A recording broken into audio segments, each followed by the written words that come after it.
Good morning, children. Sit down. Thank you, teacher.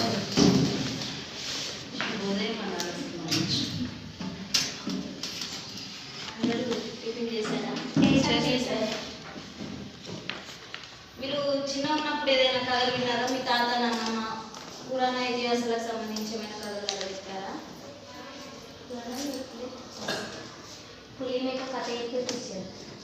అంటే రామాయణ భారతాలకు సంబంధించి ఏమైనా కథలు ఏమైనా చెప్పారా?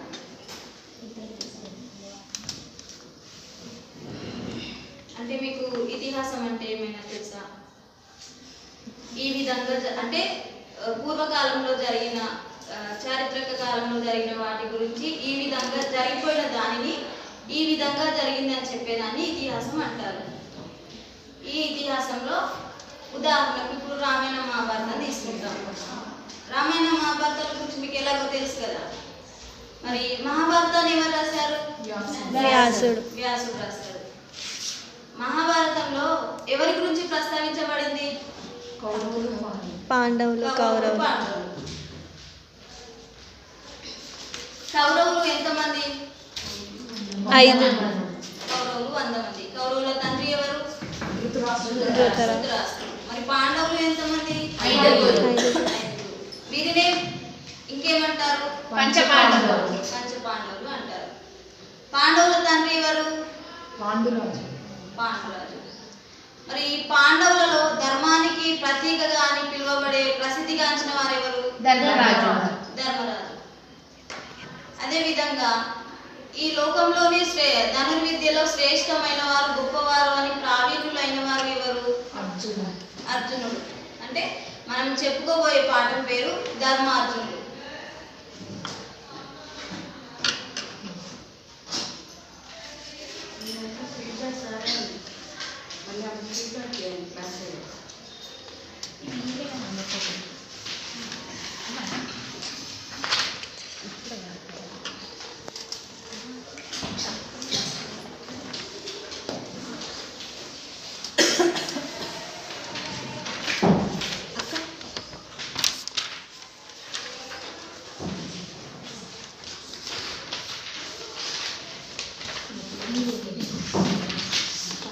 ఈ ధర్మార్జునుడు అనే పాఠాన్ని చేమపుర వెంకట కవి రచించాడు.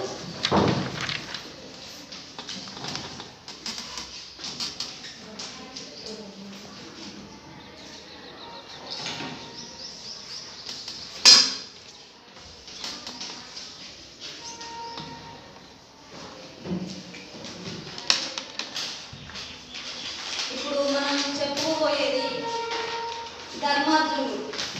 ధర్మరాజు ధర్మానికి ప్రతీకగా ప్రసిద్ధి చెందినవాడు. అదేవిధంగా అర్జునుడు ధనుర్విద్యలో ప్రసిద్ధి చెందినవాడు.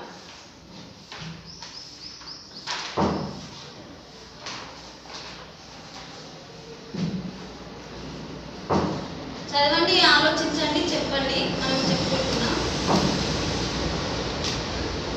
కుజనులు కొందరు ఏగి ఈ వసుమతి క్రూర స్వభావముతో సుజనారంగడు కుందజేయుమెడ రాజులు వారి వారింపగే నిజ దౌర్బల్యము చూపిరేని చెడదాని కముల రాజ్యము త్రిజగత్కారణ భక్తపాలన హర శ్రీ గుంటు మల్లేశ్వర. ఈ పద్యాన్ని మనకు ఎర్రం విశ్వనాథ గుప్త అనే కవి రచించాడు. అయితే ఇందులో ఏముందంటే కుజనులు కొందరు, చెడ్డవాళ్ళు కొందరు ఈ వసుమతి క్రూర స్వభావముతో, చెడ్డవాళ్ళు కొందరు చెడు స్వభావముతో ఈ భూమిని నాశనం చేసుకున్నారు. రాజులు వారింపకే నిజ దౌర్బల్యము చూపిరేని, అంటే రాజులు కూడా వారిని దండించకపోతే ఈ భూమి నాశనం అవుతుంది కదా, రాజ్యమే చెడిపోతుంది కదా అని మనకు ఎర్రం విశ్వనాథ గుప్త ఈ పద్యాన్ని చెప్పారు. అర్థమైందా మీకు? అయితే చెడ్డవారు కొందరు ఈ భూమిని నాశనం చేస్తున్నారు. ఆ చెడ్డవారిని రాజులు నిందింపకపోతే మరి రాజ్యమే చెడిపోతుంది కదా అని ఈ పద్యం యొక్క భావం. అయితే నేను కొన్ని ప్రశ్నలు అడుగుతాను.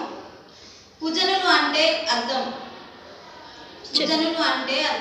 చెడ్డవారు. వసుమతి భూమి. సజ్జనుల బాధను నివారించే వాళ్ళెవరు? సజ్జనులు అంటే మంచి వాళ్ళ బాధను నివారించే వాళ్ళెవరు? రాజులు. దుర్మార్గులు విజృంభించినప్పుడు రాజులు ఏం చేయాలి? చెడ్డవాళ్ళు భూమిని నాశనం చేసినప్పుడు మరి రాజులు ఏం చేయాలి? వాళ్ళని దండించి వారిని మంచి మార్గంలో నడిపించాలి. ఈ పద్యాన్ని అనుసరించి రాజుల పరిపాలన ఎట్లా ఉండాలని మీరు అనుకుంటున్నారు? ధర్మంగా ఉండాలి. రాజులు చెడ్డవారిని దండించి వారిని మంచి మార్గంలో నడిపించడం, సజ్జనులకు ఎటువంటి కష్టాలు రాకుండా వారిని క్షేమంగా చూసుకోవడం రాజుల యొక్క పరిపాలన అని మనం ఈ పద్యాన్ని చదివి అర్థం చేసుకున్నాం. అర్థమైందా అందరికీ? పాఠం, నేపథ్యం, ఉద్దేశం. ఇది నేను చదివి చెప్తాను. నేను ప్రశ్నలు వేస్తాను, మీరు నాకు ఖచ్చితంగా జవాబులు ఇవ్వాలి. పాండవుల నియమావళిని అనుసరించి అర్జునుడు తీర్థయాత్రలు చేస్తాడు. ఈ క్రమంలో సక్రమ రాజ్యపాలనకు కావలసిన అంగబలాన్ని సాధిస్తాడు. రాజ్య విస్తరణకు అవసరమైన పరాక్రమ ప్రదర్శన చేస్తాడు. ఉలూచి, చిత్రాంగద, సుభద్రలను పెళ్లి చేసుకుంటాడు. ఈ కథను ఆధారంగా చేసుకొని వర్ణనలతో పెంచి విజయ విలాసం అనే ప్రబంధాన్ని చేమకూర వెంకట కవి రచించాడు. కావ్యారంభంలో ఇంద్రప్రస్థపుర వర్ణనలో భాగంగా దానికి రాజైన ధర్మరాజు అతని సోదరుల గుణగణాల గురించి తెలిపాడు. అయితే పాండవుల నియమావళిని అనుసరించి, పాండవులు అంటే ఎంతమంది? 5 మంది. ఎవరెవరు పేర్లు చెప్పగలరా? ధర్మరాజు, భీముడు, అర్జునుడు, నకులుడు, సహదేవుడు. వీరిని పంచపాండవులు అనేసి అంటాము. అయితే పాండవుల నియమావళిని అనుసరించి అర్జునుడికి పాండవులు మిగతా సోదరులు ఉంటారు కదా, వాళ్ళు కొన్ని నియమాలను చెప్తున్నారు, ఈ విధంగా మీరు చేయండి అని. అయితే ఆ నియమాలను అనుసరించి అర్జునుడు తీర్థయాత్రలకు ఒక ప్రదేశానికి వెళ్తాడు. ఈ క్రమంలో సక్రమ రాజ్యపాలనకు కావాల్సిన అంగబలాన్ని, అంటే వాళ్ళు ఇప్పుడు ఒక రాజ్యాన్ని వాళ్ళకు సపరేట్గా ఒక రాజ్యాన్ని ఏర్పరచుకుందాం అంటున్నారు కాబట్టి ఆ రాజ్యానికి కావాల్సిన అంగబలాన్ని, వారికి సైనికులని తెచ్చుకోవాలని ప్రయత్నిస్తున్నారు. అయితే రాజ్య విస్తరణకు అవసరమైన పరాక్రమ ప్రదర్శన చేస్తున్నాడు. ఆయన రాజ్యానికి కావాల్సిన సైనికుల గురించి మరియు ఆ రాజ్య విస్తరణకు ఆ భూమి ఆ స్థలం గురించి ఇట్లా అనేక విధమైన, మనకు నార్మల్గా కూడా ఊళ్ళలో కూడా భూమి విస్తరణ కోసం అన్నట్టు గొడవలు అవుతూ ఉంటాయి కదా. సో ఇది 2 కుటుంబాల మధ్య జరిగే గొడవలు అన్నమాట నార్మల్గా చెప్పుకోవాలంటే. రాజ్య విస్తరణకు అవసరమైన పరాక్రమ ప్రదర్శన చేస్తున్నాడు. ఉలూచి, చిత్రాంగద, సుభద్రలను పెళ్లి చేసుకుంటాడు. మరి వాళ్ళని ఎందుకు పెళ్లి చేసుకుంటాడు ముగ్గురిని అంటే, ఇప్పుడు వాళ్ళని పెళ్లి చేసుకుంటే అంగబలం కూడా దొరుకుతుంది వాళ్ళ కుటుంబాల నుండి. ఇప్పుడు ఏదైనా యుద్ధం జరిగితే వాళ్ళ సపోర్ట్ కూడా వస్తుంది కాబట్టి వారి ముగ్గురిని పెళ్లి చేసుకుంటాడు. ఈ కథను ఆధారంగా చేసుకొని వర్ణనలతో పెంచి విజయ విలాసం అనే ప్రబంధాన్ని చేమకూర వెంకట కవి రచించాడు.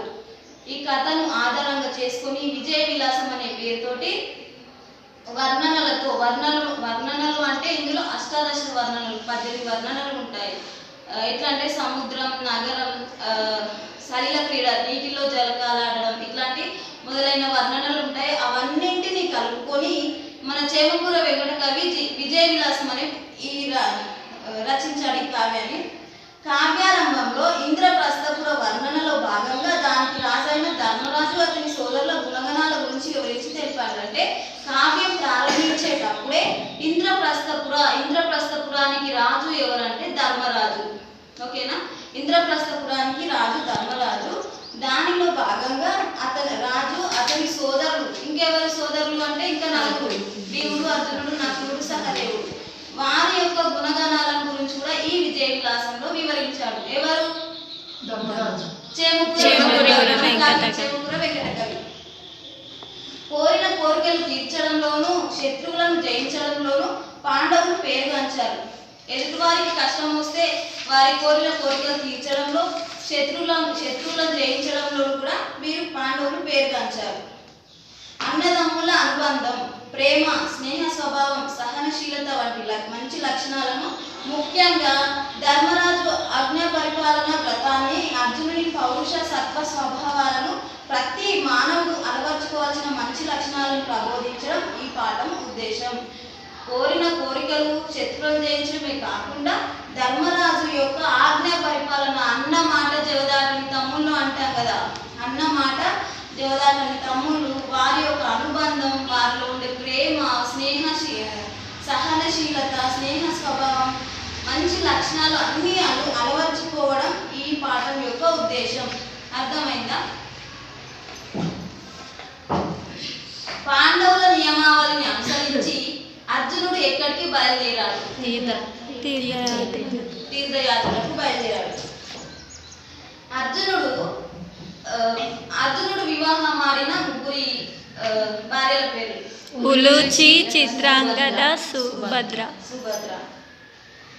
ఇంద్రప్రస్థపురానికి రాజు ఎవరు? ధర్మరాజు. ఈ పాఠం ఉద్దేశం ఏమిటి? అన్నదమ్ముల యొక్క స్నేహ స్వభావం, ప్రేమ, అనుబంధం, వారి యొక్క గుణగణాలను, వారి యొక్క మంచి లక్షణాలను, ఆయన ఎందుకు తీర్థయాత్రలకు వెళ్ళాడు, అంగబలాన్ని సాధించుకోవడానికని ఈ పాఠం యొక్క ఉద్దేశం.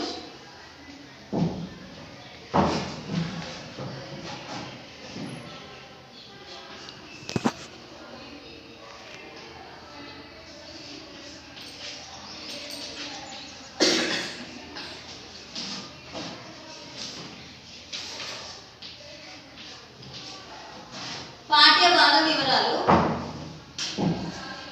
ఈ పాఠం ప్రబంధ ప్రక్రియకు చెందినది. ఇతిహాస పురాణాలలోని ఒక చిన్న కథను వర్ణనలతో చెప్పడమే ప్రబంధం. ప్రబంధం వర్ణన ప్రధానమైనది. దీనిలో 18 రకాల వర్ణనలు ఉంటాయి.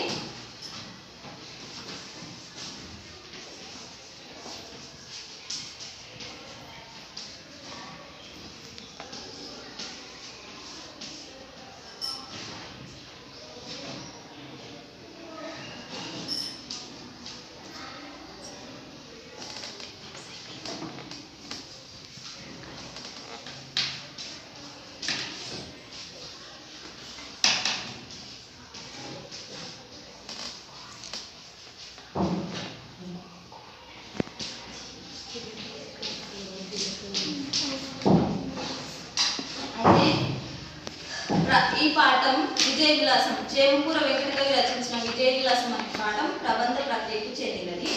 ఇతిహాస పురాణాలలో ఒక చిన్న కథను తీసుకొని వర్ణనలు అంటే మనం ఇంతకుముందు చెప్పుకున్నాగా ప్రబంధంలో 18 వర్ణనలు ఉంటాయి అనేసి, సో ఆ వర్ణనలతో చెప్పడమే ప్రబంధం. ప్రబంధం వర్ణన ప్రధానమైనది. అంటే ప్రబంధంలో ప్రధాన అంశం ఏంటంటే వర్ణించడం. ఒక అంశాన్ని తీసుకొని దాని గురించి వర్ణించడం. ఇది నగరంలోనా, లేక సలిల క్రీడ జలకలాట గురించి ఉందా, లేక ఋతువుల గురించా, సూర్యోదయమా, చంద్రోదయమా అనేసి ఈ విధంగా వర్ణనల గురించి చెప్పేదే ప్రబంధం. దీనిలో 18 రకాలని చెప్పుకున్నాం. ఈ పాఠ్య భాగం ప్రతిపద్య చమత్కార రచనుడు చేమకూర వెంకటకవి రచించిన విజయ విలాసం ప్రబంధంలోని ప్రథమ శ్వాసంలోనిది. అయితే ఈ పాఠ్యభాగం మనం ఇప్పుడు చెప్పుకోబోయే పాఠ్యభాగం ఏంటి? విజయ విలాసం అనే పాఠం కదా. ఆ పాఠం చమత్కార రచనుడు అనే బిరుదు ఎవరికి? చేమకూర వెంకటకవికి చమత్కార రచనుడు అనే బిరుదు.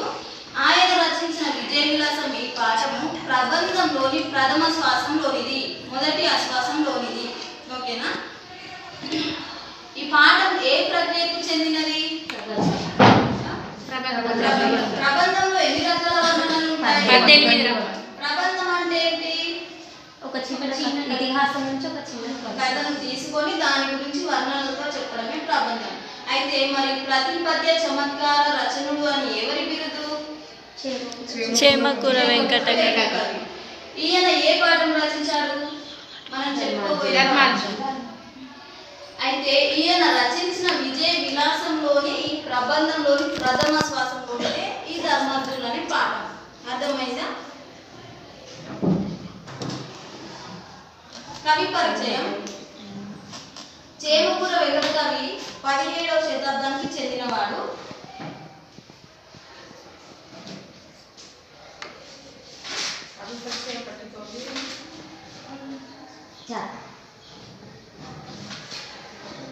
చేమకూర వెంకటకవి 17వ శతాబ్దానికి చెందినవాడు. ఈయన తండ్రి లక్ష్మణమాత్యుడు. ఈయన తంజావూరు రాజ్యాన్ని పాలించి విజయ భవన కవి పండిత సభను నిర్వహించిన అభినవ భోజరాజు బిరుదాంకితుడైన రఘునాథ నాయకుడి ఆస్థాన కవి. అయితే చేమకూర వెంకట కవి ఏ కాలానికి చెందినవాడు? చేమకూర వెంకట కవి ఏ కాలానికి చెందినవాడు? 17వ శతాబ్దం. ఆయన తండ్రి ఎవరు? లక్ష్మణాచార్యుడు.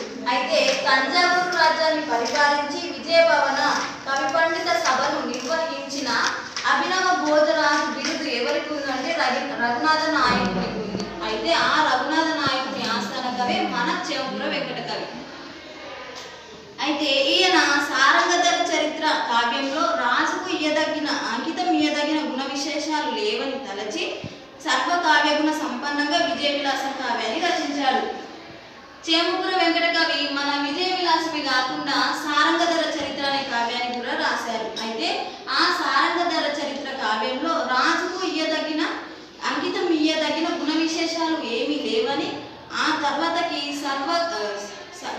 సర్వ కావ్యగుణ సంపన్నంగా విజయ విలాసం రచించి, అంటే విజయ విలాసంలో అన్ని వర్ణనల గురించి ఉంటాయి కదా, సో ఆ విజయ విలాసం కావ్యాన్ని రచించి తర్వాత అంకితం ఇచ్చాడు రఘునాథ నాయకునికి.